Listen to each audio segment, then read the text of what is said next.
Vamos seguir então, pessoal, para o nosso segundo momento. Ainda faltam algumas pessoas em comparação às que estavam no primeiro horário, mas aí elas vão chegando aos poucos, né? Então, qual seria uma situação aqui? Primeira coisa que é fundamental você entender. Eu não estou dizendo que sempre que uma execução der errado, que o credor vai ter que indenizar o devedor. Isso não existe, tá? O que eu estou dizendo é o seguinte: o credor ingressou com a execução ou cumprimento de sentença, tanto faz aqui se é judicial ou extra. É, houve algum tipo de prejuízo ao patrimônio do executado, do devedor, houve ali alguma consequência, e depois deu errado a execução. Deu errado. E aí houve um prejuízo para o devedor. Aí é uma hipótese em que, se o devedor requerer, vai depender dele, é óbvio, pode ter ali a possibilidade, pode ter uma indenização fixada para o credor pagar para o devedor. Um exemplo bem tranquilo assim para a gente poder imaginar. Vamos pensar que você ingressou com uma execução contra uma pessoa que te devia uma grana, e você tinha ali um cheque da pessoa. Então, execução extrajudicial, o devedor foi citado para pagar em 3 dias, sob pena de penhora, ele não pagou. Você foi lá e indicou uma moto dele, indicou uma moto para bloquear, para penhorar.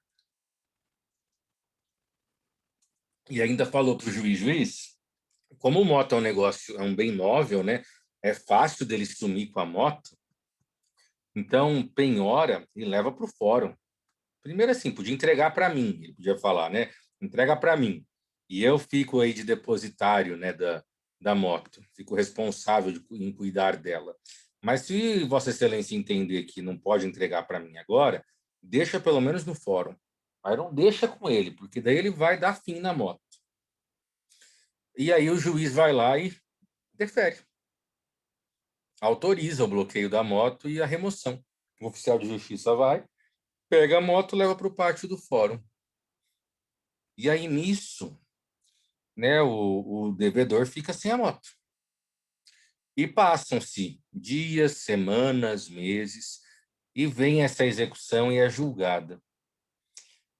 O devedor se defende, apresenta embargos à execução, que é a defesa na execução, né, nesse caso, e aí ela é julgada. E o juiz entende que o cheque ele não representava um título executivo, que o cheque não tinha, por exemplo, exigibilidade. Havia ali a prescrição, que não tinha sido observada até então. E até o juiz reconhecer a prescrição, passaram-se 2 meses até isso acontecer. Normalmente, uma matéria com uma prescrição, ela é reconhecida rapidamente. E aí? Bom, o que vai acontecer? A moto vai ser devolvida para o devedor, como consequência dessa improcedência, né? Do acolhimento dos embargos à execução. Se ele era um cara que tinha a moto, claro, teve uma dor de cabeça e tal, mas não teve grande prejuízo, devolve a moto para ele, tá tudo certo. Agora imagina que esse cara, esse devedor, era mototáxi. E ele tinha uma renda atrelada a essa moto. E quando a moto foi retirada dele, ele não conseguiu trabalhar. Precisou emprestar a moto de um amigo, porque também não ia ficar sem ganhar nada, né? Conseguiu emprestar uma moto, mas tinha que passar para esse amigo um valor referente àquilo que ele diariamente recebia, e isso atingiu a sua renda e fez com que ele tivesse aí uma redução de 40% nos seus ganhos. Um exemplo, ele vai poder pedir uma indenização? Vai. Esse é o caso. Aí você pode falar assim: mas o credor não tem culpa disso, ele não foi imprudente, negligente. Isso não. A questão aqui nem é se ele tem culpa ou não, é irrelevante se o credor tem culpa ou não, porque nós estamos diante de uma responsabilidade objetiva. Não importa se ele tem culpa ou se ele não tem culpa, ele responderá pelos danos causados. Então, essa é a situação da responsabilidade objetiva prevista na execução extra no 776, na execução judicial no 520. inciso 1, né? Olha o que diz o 776, né? O executado, o exequente, né, ressarcirá ao executado os danos que este sofreu, quando a sentença transitada em julgado declarar inexistente no todo ou em parte a obrigação que ensejou a execução. Né? E aqui temos uma peculiaridade, ao 777. A cobrança de multas e indenizações decorrentes, né, da litigância de má-fé ou de prática de ato atentatório, dignidade da justiça, será promovida nos próprios autos do processo. Mas aqui, perceba, e aqui eu preciso puxar esse gancho a partir da minha fala no primeiro horário para o Felipe, né, respondendo uma pergunta. Quando ele fala multa e indenizações decorrentes da litigância de má-fé, isso aqui não tem nada a ver com indenização por dano moral, tá? Então, multa, litigância de má-fé, ato atentatório à dignidade da justiça, tudo isso previsto no CPC são as chamadas multas processuais. Aí tudo vai ser apurado no mesmo processo. Eu não preciso abrir um processo novo para que isso aconteça. Tudo bem? Tranquilo aqui? Alguma dúvida até aqui? Alguém quer colocar aí algum caso para a gente refletir sobre a situação?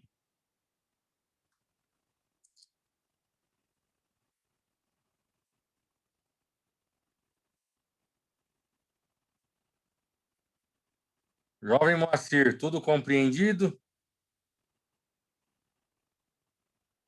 Tudo bem, isso aí. Vamos lá. Próximo princípio, princípio da boa-fé e probidade processual, né? Aliás, a própria fala de boa-fé está muito atrelado ao comportamento probo, né? Comportamento adequado, de acordo com parâmetros de moralidade, de boa conduta, de respeito, né? Quando a gente pensa em boa-fé, muito mais do que o princípio da execução, é um princípio do processo, né? Então, a boa-fé está prevista lá em um dos 12 primeiros artigos do CPC. Então, a gente tem boa-fé processual nos artigos que tratam do direito processual fundamental, né? Então, certamente a boa-fé atingiria a execução, porque ela está prevista nos primeiros artigos do Código que atingem todos os processos, né? Então, a boa-fé atinge tudo. Então, certamente atingiria também a execução, esse ato de agir corretamente, que acaba sendo bem tranquilo pensarmos no que seria esse cumprimento da boa-fé. Mas vamos dar uma olhada em alguns artigos que eu separei para vocês e que coloquei no material. Artigo 772. O juiz pode, em qualquer momento do processo, ordenar o comparecimento das partes, e elas devem comparecer. Faz parte da ideia da própria cooperação. Nesse aspecto, o parâmetro da cooperação faz parte também da boa-fé na execução. Advertir o executado de que seu procedimento constitui ato atentatório à dignidade da justiça. Então, se o executado pratica alguma conduta considerada ofensiva à dignidade da justiça, isso é advertido pelo juiz. 3. Determinar que os sujeitos indicados pelo exequente forneçam informações, em geral, relacionadas ao objeto da execução, tais como documentos e dados que tenham em seu poder, assinando-lhes prazo razoável. Lembra que eu falei que aqui a cooperação será um desdobramento da boa-fé? E essa boa-fé, e consequentemente essa cooperação, ela não é destinada somente para as partes, mas para todas as pessoas, todos os sujeitos processuais. E quem são sujeitos processuais? Todos que, de alguma maneira, participarem do processo. Então, se o exequente ingressa com uma ação objetivando conquistar uma coisa, um bem, e esse bem está em algum lugar, e ele fala assim, olha, o bem está com fulano, ou fulano, que não é o réu, não é o executado, sabe onde está o bem. E aí ele está indicando uma pessoa que poderia prestar informações. O juiz pode, a qualquer momento, determinar que quem quer que seja preste esclarecimentos, informações ou apresente eventual documento que esteja em seu poder, para auxiliar no bom andamento do processo e principalmente na efetividade da decisão. Lembre-se, a ideia do processo é sempre fazer as pessoas receberem aquilo que foi reconhecido como devido a elas, né? Então, tudo que puder ser feito para viabilizar esse recebimento vai ser feito. E se alguém atrapalhar isso, pode haver ali uma consequência, uma responsabilidade. Olha, o que seria atentatório, né? Artigo 774, considera-se atentatório a dignidade da justiça, a conduta comissiva ou omissiva do executado que, e aqui nós temos algumas situações, né, em que se verifica essa conduta tentatória. Fraude à execução. Você lembra o que é fraudar a execução? Fala aí o que é fraudar a execução, ou escreve. Você já estudou isso. Creio eu em civil. Não, não é nesse sentido. Nesse sentido, Felipe, de apresentar um título de crédito inválido, isso pode dar litigância de má-fé, lá do 80. Mas fraude à execução, eu entendo que, quando a gente pensa em fraude à execução, seria uma fraude, né? Fraude de mentira mesmo, né? A fraude à execução está atrelada à fraude contra credores, né? E qual que é a diferença da fraude contra credores para a fraude à execução? Porque não é a mesma coisa. Para a gente lembrar, o que é fraude contra credores?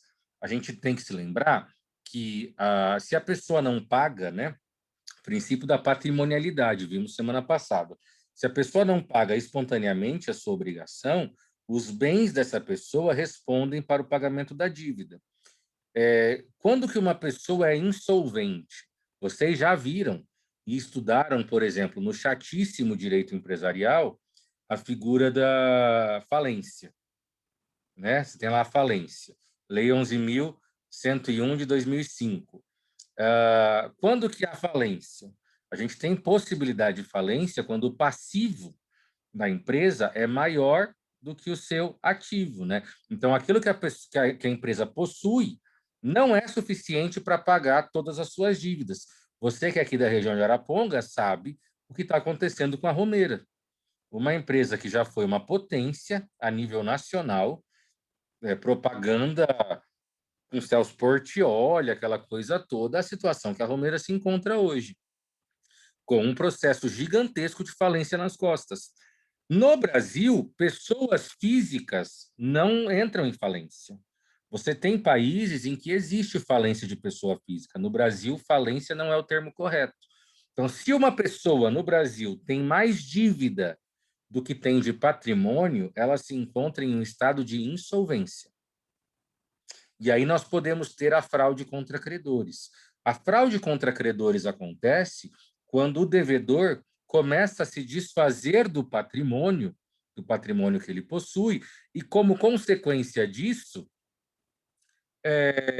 ele vai não pagar as dívidas, né? Porque se ele não pagar espontaneamente, o seu patrimônio pagaria essas dívidas.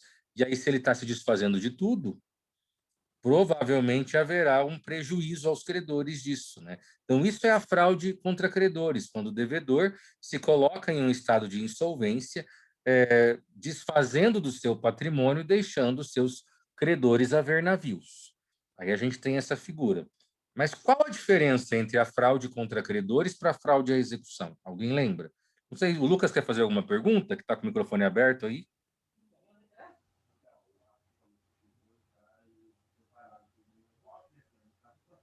Professor, Oi. a, contra credores é antes do processo de execução, não é? Vamos lá. Essa ideia, André, é a mais comum que nós temos. É extremamente comum essa ideia, né, de que a fraude contra credores é quando você vende os seus bens antes de ter o processo de execução.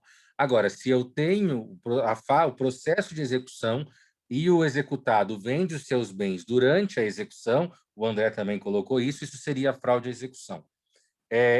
E não é bem isso, é quase isso. Preste muita atenção aqui para vocês não confundirem mais, porque o comum é exatamente essa ideia mesmo, dos dois Andrés. A fraude à execução ela é configurada a partir do instante em que a venda ocorreu, tendo um processo. E não importa se é processo de conhecimento. Se for uma ação de cobrança, processo de conhecimento, o devedor que se desfez de bens após a propositura da ação de conhecimento responde por fraude à execução.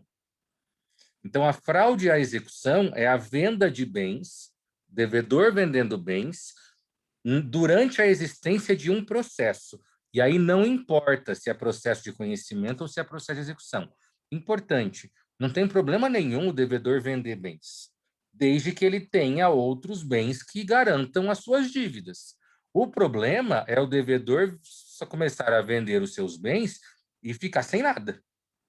Se ele fizer isso existindo processo, qualquer processo, ainda que processo de conhecimento, isso é fraude à execução. Se ele fizer isso, ainda não foi protocolado nenhum processo, isso é fraude contra credores. Essa é a diferença. A diferença é a existência de um processo. Não importa se ele não precisa ser de execução. Felipe, se desfazer de bens. E aqui não importa se ele se desfez doando, vendendo, trocando, transferindo. A permuta é até ok, porque ele vai trocar por outra coisa e vai permanecer com bens. O problema é se ele se desfizer de bens, se a título gratuito ou oneroso. Vai gerar fraude de execução, se existir processo. E se não foram averbados os autos na matrícula do imóvel e está rolando o processo e ele vender, caracteriza a fraude? Sim, André, caracteriza a fraude. Eu sei que há uma discussão em torno disso, da necessidade de averbação para caracterização de fraude de execução, mas o entendimento mais comum é que não há essa necessidade de averbação dos processos. O que a gente vai ter em alguns casos, qual vai ser o efeito dessa averbação, né? A existência de uma averbação ou não, ela não vai produzir muitos efeitos na configuração aliás, não vai produzir efeito algum na configuração da fraude à execução. O que ela vai produzir de efeitos é no desfazimento do negócio. Então, se era um débito lá averbado na matrícula do imóvel, o adquirente, né, o terceiro adquirente, ele não vai poder alegar que ele era adquirente de boa-fé, porque ele comprou sabendo que havia uma dívida atrelada àquele bem.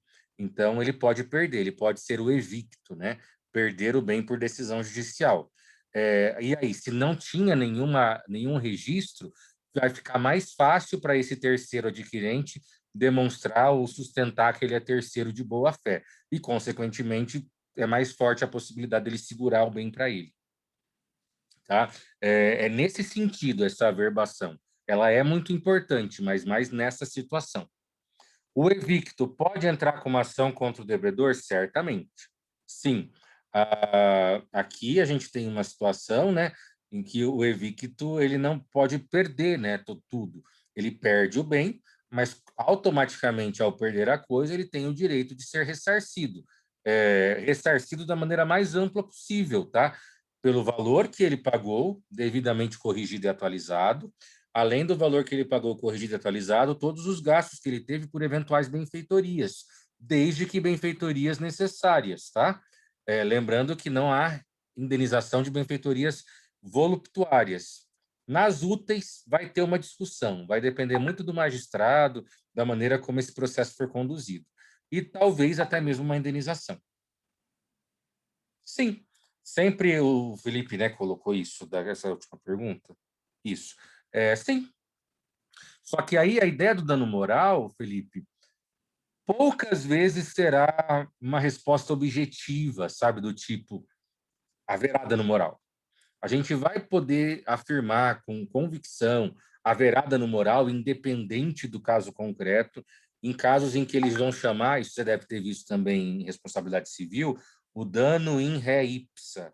O que é esse dano moral in re ipsa, né? É o chamado dano moral presumido. Nós temos algumas situações reconhecidas pela doutrina em que, independentemente da circunstância, gera dano moral. Exemplo, inscrição indevida.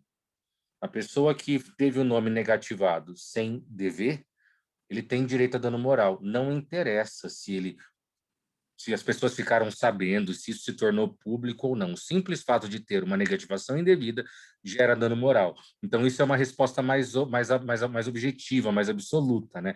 Nesse caso que você colocou, vai depender do caso concreto, mas é possível, perfeitamente possível. Você colocou professor aqui, entendo que tem alguma outra coisa para ser falado. Até aqui você entendeu? André, sobre a sua pergunta, beleza? Você tinha colocado que entendeu aqui. Felipe, tem mais coisa aí? Aqui, vamos lá. Se, por exemplo, então, alguém aplica um golpe usando o meu nome e CPF, e aí meu nome vai no Serasa, cabe danos morais daí? Bom, essa tua pergunta ela se desdobra em duas situações que a gente precisa trabalhar. Primeiro,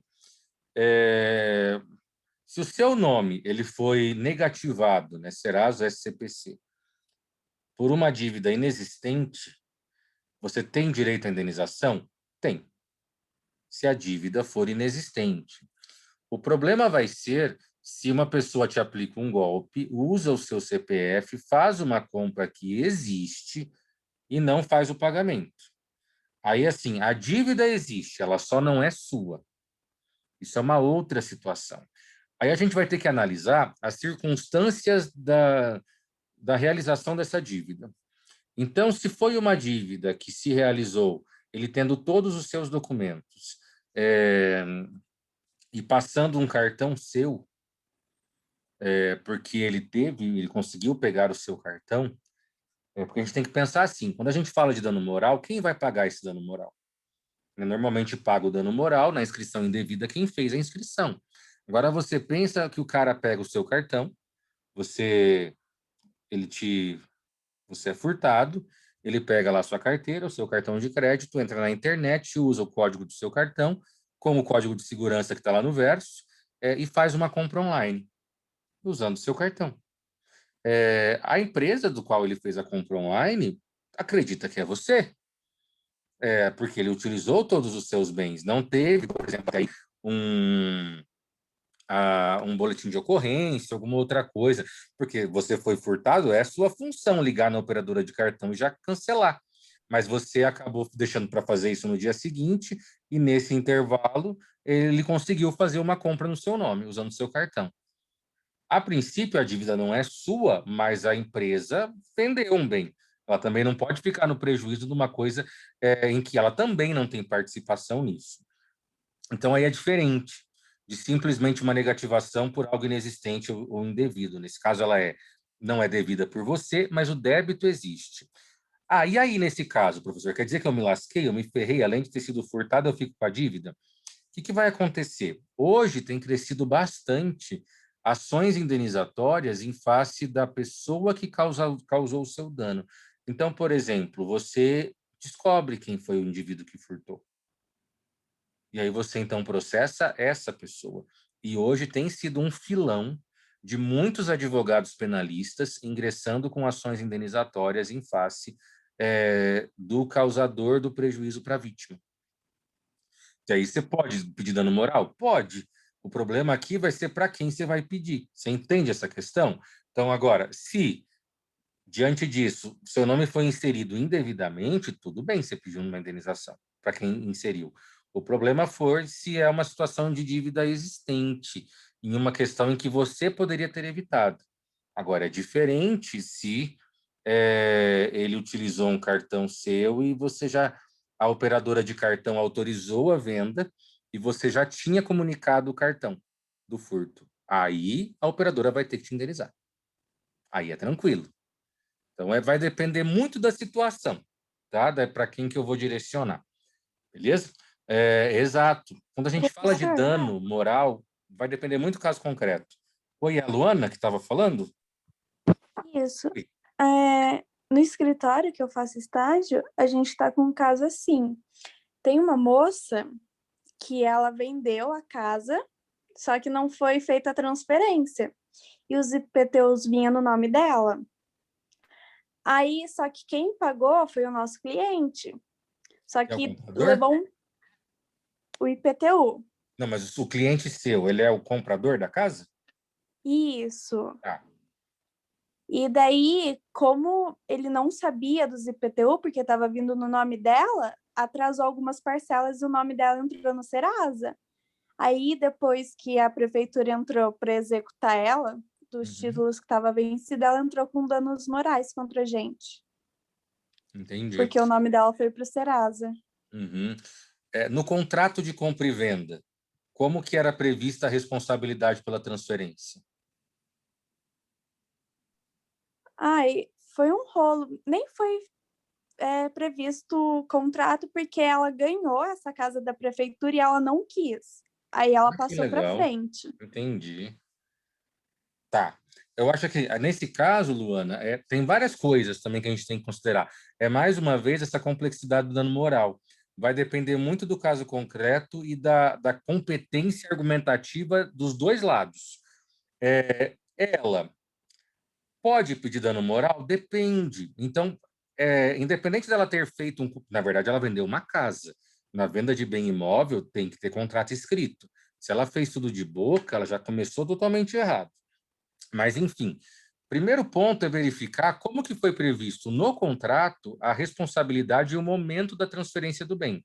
Então, se ficou que a transferência aconteceria às custas do comprador, e aí o comprador não fez a transferência. O fato do comprador, no caso, o cliente de vocês, não ter feito a transferência no momento oportuno, isso já é algo que prejudica ele.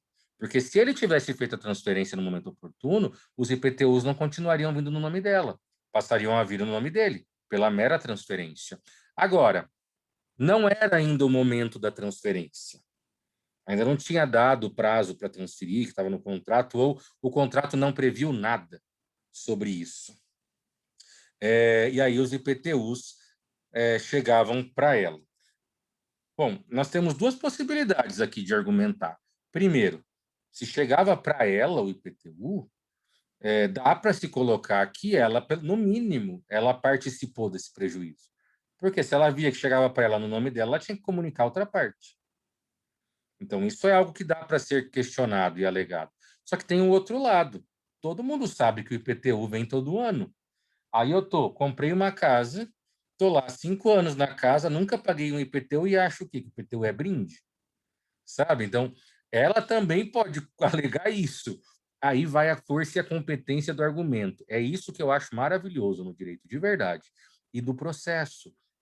Porque existem algumas questões, quando a gente pensa principalmente em dano moral, em que é muito mais forte a capacidade do argumentativa do profissional mesmo do que efetivamente aquilo que aconteceu, em tentar puxar esses mínimos detalhes para atribuir ou compartilhar responsabilidades, sabe?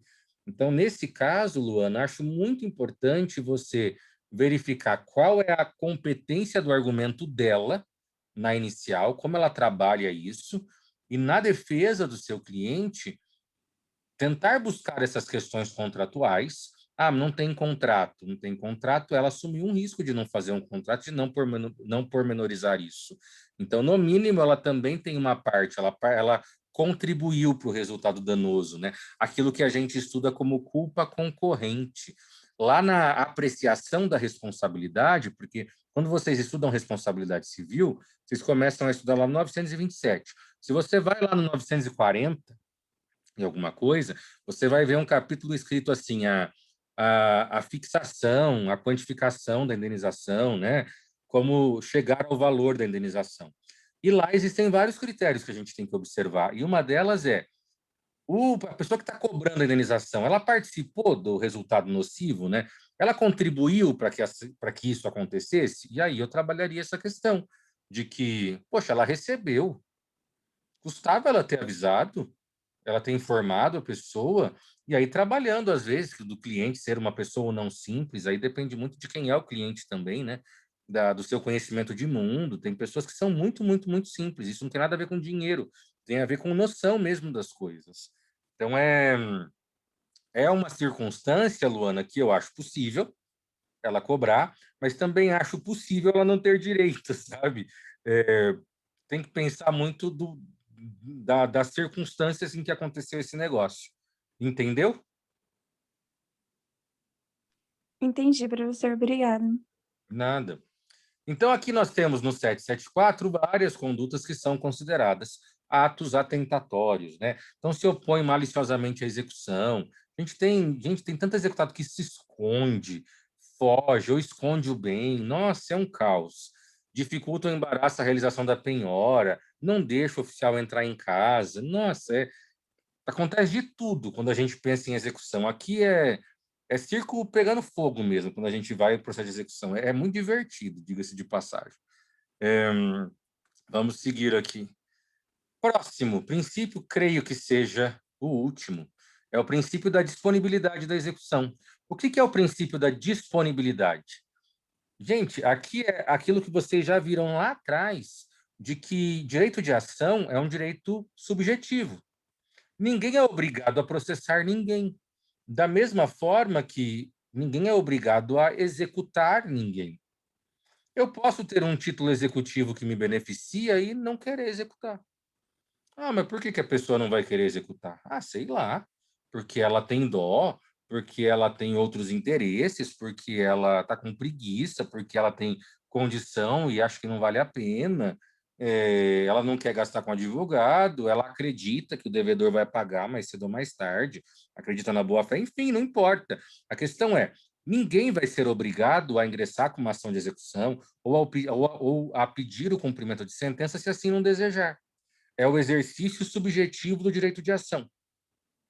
Então, a opção pelo cumprimento de sentença, a opção pela execução é uma opção do exequente, do credor, e só cabe a ele fazer isso. E a ninguém mais. A ele cabe escolher a realizar essa opção. Vou apertar alguma coisa aqui, tá? Então, essa é a regra que nós temos, né? Da mesma maneira como, de acordo com o artigo 775, né? O exequente pode desistir da execução. Como pode renunciar, fica a critério dele, né? Então, ele pode desistir da execução, ele pode desistir de uma parte. Então, imagine que o título prevê ali a possibilidade de receber 50 mil. Aí ele fala, não, eu não quero 50 mil. Se ele me paga 30, tá bom, eu abro mão de 20. Pode. É a ideia da disponibilidade. Ele pode abrir mão, ele pode renunciar ao direito de fundação, pode desistir do todo ou em parte, pode fazer o que ele quiser. Ou pode, inclusive, não ingressar com a ação, né? A gente percebe essa desistência, está aqui no segundo parágrafo, inclusive sobre a prática de alguns atos. Então, você tem lá, como eu coloquei aqui no exemplo, ele desiste do carro que foi bloqueado. Ele não tem interesse no carro do devedor, mas ele insiste no cisbajude, né? Cisbajude substituiu o bacenjude, né? A penhora no banco. Ele quer dinheiro, que é um bem específico. Então, isso tudo faz parte dessa ideia da disponibilidade, né? E aí, para a gente fechar, artigo 775 vai falar sobre a disponibilidade. Olha o que diz o caput. O exequente tem o direito de desistir de toda a execução ou de apenas alguma medida executiva. Parágrafo único. Na desistência da execução, observar-se-á o seguinte, né? Serão extintos a impugnação e os embargos que versarem apenas sobre questões processuais, pagando o exequente as custas processuais e os honorários advocatícios. 2. Nos demais casos, a extinção dependerá da concordância do impugnante ou do embargante. Pessoal, aqui é a mesma regra que vocês estudaram em processo civil 1, a da desistência da ação, ou em TGP. A parte pode desistir da ação? Pode. Qual é o ponto? Do momento em que ela ingressou com a ação até a citação do réu, ela pode existir, a critério dela. Após o réu ter proferido a defesa, ter contestado, né, se fosse um processo de conhecimento na execução, após ele ter apresentado embargos à execução ou impugnação ao cumprimento de sentença, as duas defesas da execução, após isso, ele pode desistir, o autor, o credor, mas aqui ele vai precisar da concordância do devedor. Então, após o réu ter apresentado as suas defesas, ele depende da concordância do devedor para conseguir desistir. Exceto no caso do inciso 1, né, se essa impugnação ou esses embargos só tratarem de questões processuais mesmo. Questões processuais bobas, de andamento, de prazo, enfim. Se for só uma discussão processual, aí o exequente pode desistir a qualquer momento, só depende dele isso. Agora, se já foi apresentado embargos ou impugnação, e esses embargos ou impugnação apresentam matéria de direito material, por exemplo, prescrição, daí é direito material está no Código Civil. Lembra sempre disso. Aí, a desistência dependerá da aceitação do executado, da aceitação do réu. Beleza? Tudo bem até aqui? Alguma dúvida, meus queridos?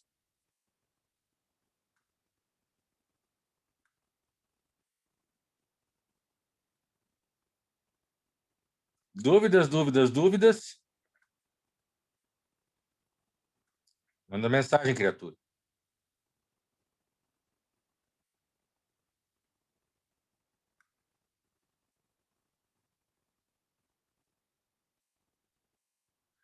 Até o Moacir abandonou, fechou a câmera. Sem dúvida. Muito obrigado, Jéssica. Muito obrigado. Isso mesmo. Aí. Entendeu, Moacir? Por enquanto, sim, professor. Isso aí. Meus queridos, então encerramos por hoje. Já estamos com 1 minuto em 33, 32, 31.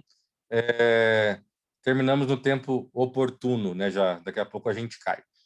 Já estou subindo a aula no YouTube, tá? Nos vemos amanhã. E a gente vai, já vou mandar para vocês amanhã material novo. Qualquer coisa, manda pergunta. Beijos e abraços, boa noite para todo mundo. Tchau, povo. Boa noite. Até.